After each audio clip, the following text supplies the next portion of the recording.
What's up, guys? Got another Glock video for you today. Today we're going to be talking about this guy.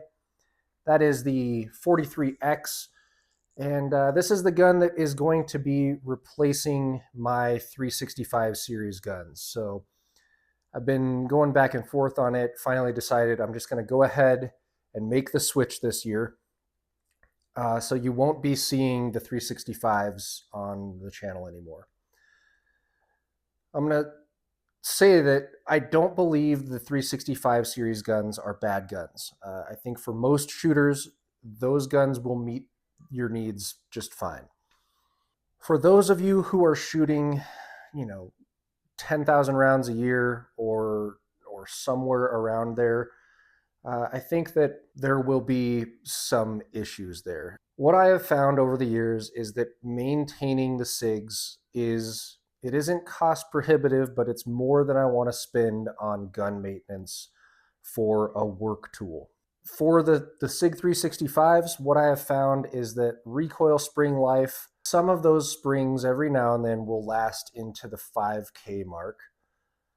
A few of those springs will start to cause malfunctions right after 1,000 rounds, and most of them are starting to die before they hit 3,000. In the past year, I kept track of just maintenance costs of those recoil springs. Also, I'm changing a trigger return spring on those guns every single time that I replace the main spring or the recoil spring on those, sometimes sooner, because if those springs shatter, which I've found they do shatter now with heavy use. The maintenance cost for my 365 last year was in excess of $300. So in a year's worth of shooting, I'm spending half or maybe all of the resale value of that gun just in maintenance parts. Again, if you're not shooting that much, that doesn't matter to you, and it is a gun that works perfectly as long as you maintain it. But for me, shooting a lot and trying to keep costs down, I have an option in the Glocks that we'll see, but it should be much less. I can tell you from shooting more than 10,000 rounds through a Glock 19 for years that the maintenance cost on those guns was somewhere around $20 to $60 a year. The recoil springs on the 19s, for training purposes, if I keep a dedicated spring that I switch into the gun when I'm actually on the range, those springs will go to sometimes 10,000 rounds before they're causing a lot of malfunctions. And yeah, the slide will be very loose, but the guns run. It's not something that I can say about the 365 series of guns. They need fresher springs or they start to choke. So I'm saving quite a bit of money year to year by going to this. I've also just not played around much with the slimline from Glock. So they've been out for a long time now. I've gotten good reports from everyone, and I would say that it's probably the most common, if not the second most common gun that I see on the line is this guy, the 43x. And I don't see a lot of problems with them, and the people that run them say that they are about as easy to maintain as a Glock 19. I want to test that for myself and maintain trigger time on guns that are the most popular in use in the niche that I work in this industry. So small guns, deep concealment, 43x fits that. The 43x in my hand feels quite a bit chunkier than the 365x with the Wilson combat frame. Way chunkier than the 365x with the factory SIG frame. But in the hand, a chunkier feeling gun I think is actually kind of a benefit. On body, in deep carry, there is a difference between this and the 365x. This carries a little bulkier. It does bulge the pant line a little bit more, and that can be an issue for some outfits that I wear. But I've noticed that it is not any less comfortable to wear this gun, and it gives me exactly the same mobility, flexibility, and ease of movement as the 365X was, the way that I had that gun configured. Carrying it is, I really don't notice a huge difference. It's just enough where I can tell you guys there is a difference. Shooting wise, it's hard to say because I've spent almost a decade nearly exclusively shooting the 365 series of guns. So when I went back and started to hammer on Glock, as I have in the past, I don't know, month or so, it felt different. The 19 aside, because I've always kind of shot the 19, but the slimline Glocks feel a little bit different.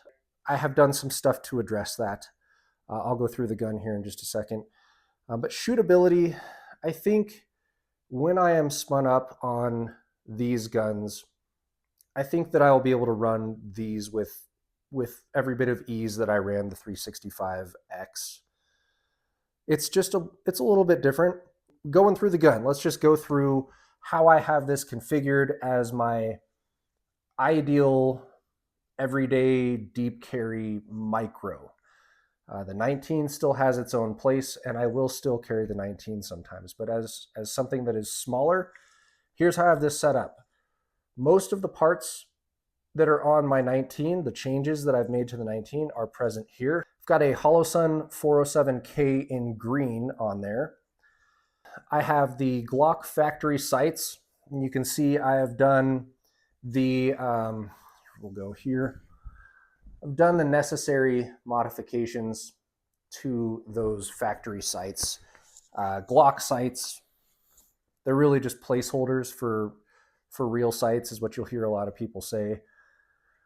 What I find is that on Glocks, the sights fail frequently with high round count use, so I will rattle a front sight loose and lose it.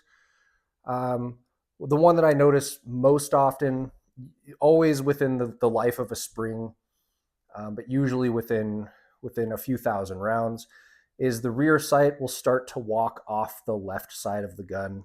I think that's just a function of recoil. I've not really bothered to ever keep the factory sights on there, and I've always used the iron or steel replacement sights, whether they're Ameriglow or TrueGlow or Trijicon, whatever. I'm using these now because I just know I don't care about tritium inserts. And if you want to hear more on that, go watch the Glock 19 video that is also out right now.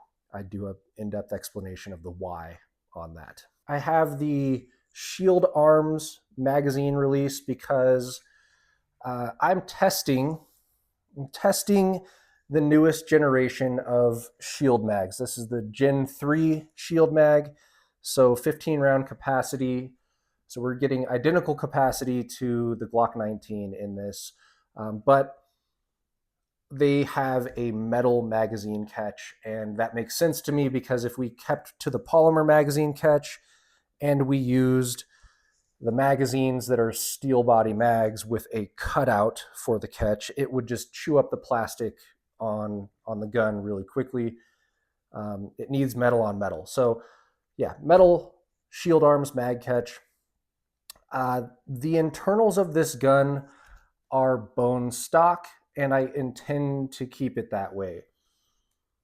All of the 43Xs and 48s new, the new ones come with a minus connector in there. That is different than the minus connector that you're used to if you're used to full frame Glocks.